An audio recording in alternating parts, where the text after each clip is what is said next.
drugs are working.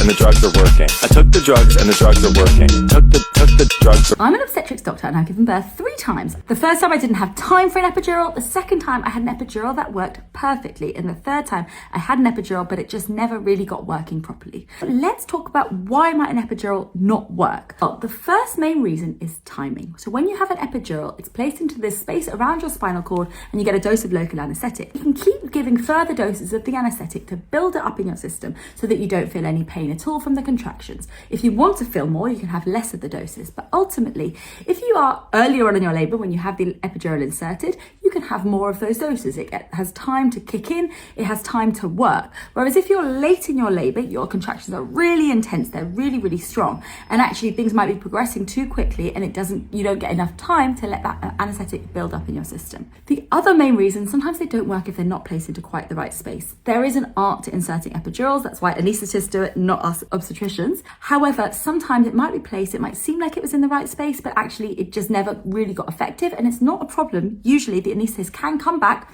and resite the epidural. Sometimes they might just fiddle with it, get it into the right space, or they might take it out completely and reinsert another one. That can be done as long as there is still time in your labor. Obviously, if you're progressing too quickly, you've gone from 6 to 8 to 10 centimeters in under an hour, there may not be enough time to get that epidural back in and get it working in the right space. So it does come down to timing and also the positioning of the epidural. But if you know that you want to have an epidural in your labor, then it's definitely worth asking for it early, and your team can help guide you as to when's the best time to get it for you, to make sure you progress as much as possible, but also that you have enough time for it to work. It can sometimes happen that epidurals don't quite work in labor. You don't quite get that pain relief that you were hoping for.